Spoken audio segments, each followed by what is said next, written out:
So I'm Dr. Sharn Rocco, mostly known as Sharn, and I'm from Australia, and I'm very happy to be here in Ljubljana. I'm very sorry that I can't be at the conference in September, but this is a great opportunity to speak to people here about my work and my passion for mindfulness, for self-care, and especially for education and healthcare.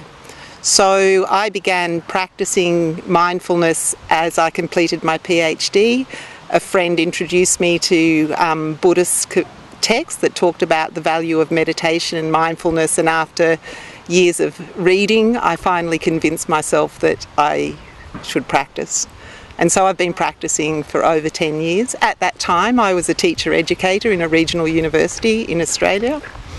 And I soon realised that this would have great value for education. So I began to practice in my working life. Subsequently, I have completed my career as a teacher educator in the formal sense of being an academic in a university. And at the end of my career, I had begun a research interest in mindfulness and meditation in health and education.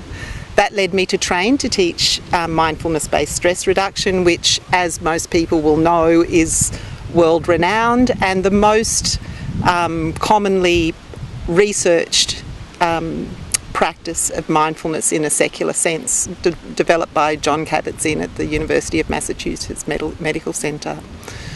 So that enabled me then, on completing my academic career, to start teaching mindfulness as a secular practice in the community and in education. I've been very fortunate to have lots of opportunities and go on to adapt that mindfulness-based stress reduction course for particular populations and for busy people who are unable to commit to 8 weeks of classes, and so I've devised some shorter courses, and very happy to say that people experience great benefit, and I have the opportunity to continue to work with teachers. So I'd just like to talk first of all a little bit about mindfulness for self-care, as this applies to everybody, and everybody can do it anywhere because it costs nothing. It's just a matter of committing to practice. So the practice is quite simple, deceivingly simple. The most important thing is remembering to do it. But let me just first say something about how I frame mindfulness. Mindfulness is a popular term used in all sorts of settings for all sorts of reasons now, which is wonderful.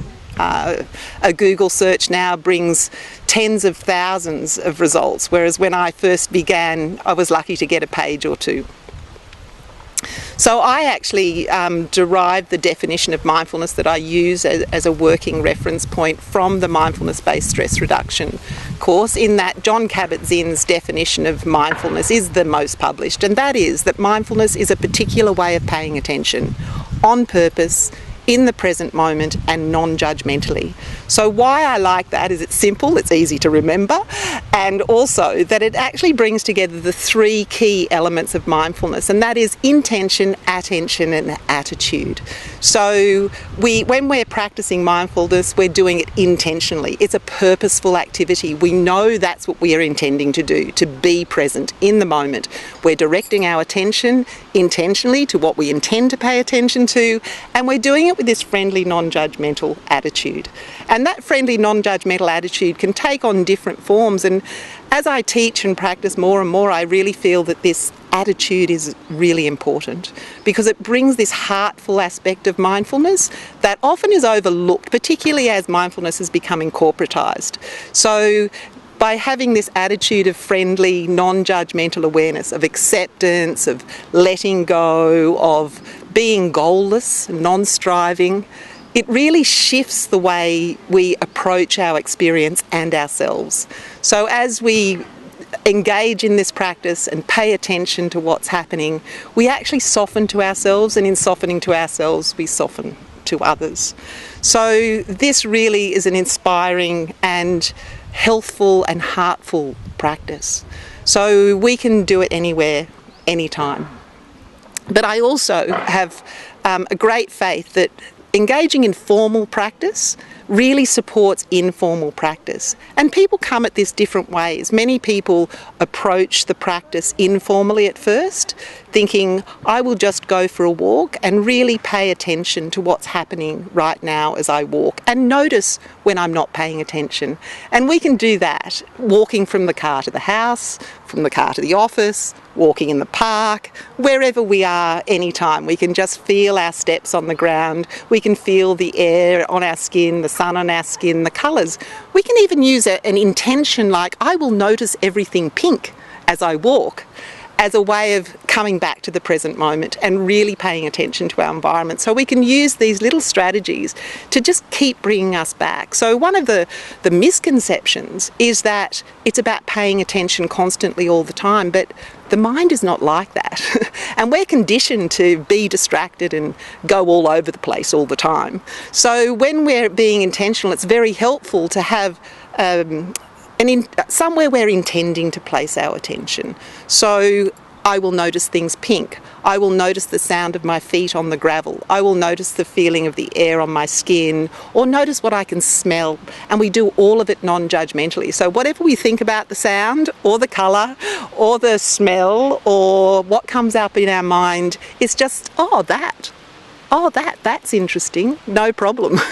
Yeah, it's letting go of the judgment, our preferences and so on. So we can do that walking, we can do that washing the dishes, and we can do that ironing. Ironing's one of my favourite stories because I used to hate ironing. And then I decided maybe I can befriend ironing. So what if I just pay attention to ironing? And make it like a practice and say, okay, well, I've got that pile of ironing that I keep avoiding because I don't like ironing. And so maybe I'll just set my timer for 10 minutes and really pay attention to ironing. I discovered I like ironing. Who would have thought? If I pay attention, I notice that I'm moving my body like this, and that's quite a nice rhythm. I can smell the nice clean fabric and feel a little bit of the heat, and that's quite pleasant. I love clothes and fabrics, and when I iron, they visibly look and feel better. So I discovered ironing can be quite pleasant. Who would have thought? So we can do this anywhere, anytime, and just remember it's about staying present, intentionally paying our attention, being non-judgmental, and notice what happens moment to moment in us and around us. So our habit is to direct our attention outward and be judgmental.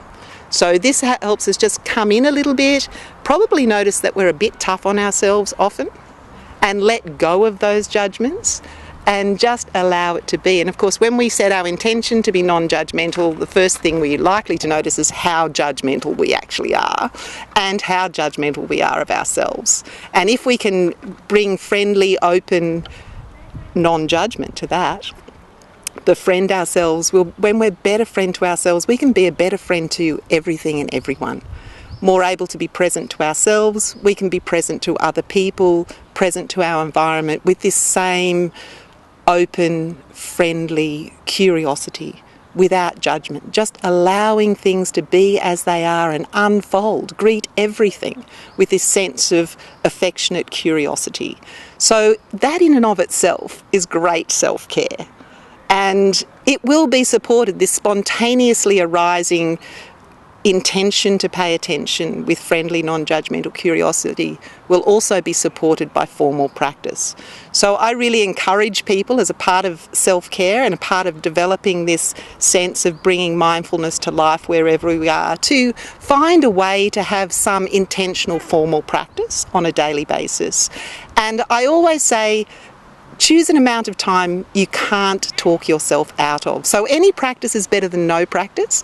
And often when we come to this through the traditions, as I have, then, you know, it's sort of like, oh, if I haven't got half an hour a day, or if I haven't got an hour, then I can't really practice. But in fact, if we start with what we can do, I can't talk myself out of 5 minutes. So I can think, oh, I haven't got time for practice. But then I go, oh, it's only 5 minutes. So I can set my timer for 5 minutes and sit down and just be completely present to myself and intend just for that 5 minutes to keep my awareness on the sensations of my breath entering and leaving my body.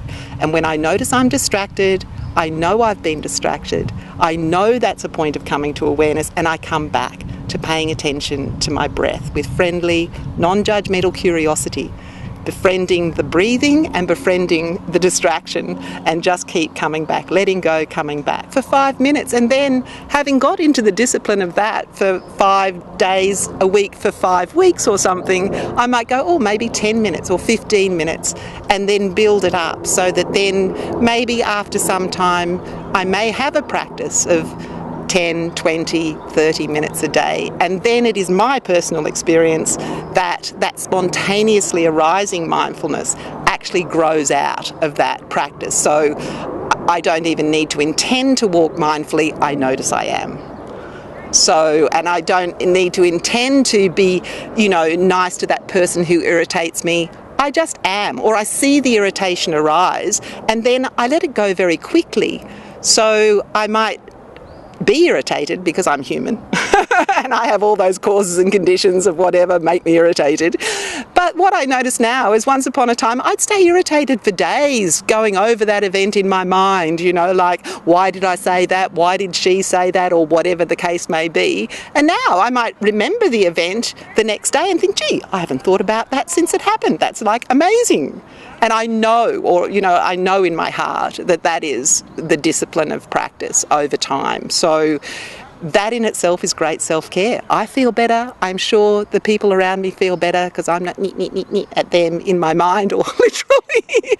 And so many little things that we can do to actually just use this simple, accessible, free practice just by remembering to do it. And so everything gets better.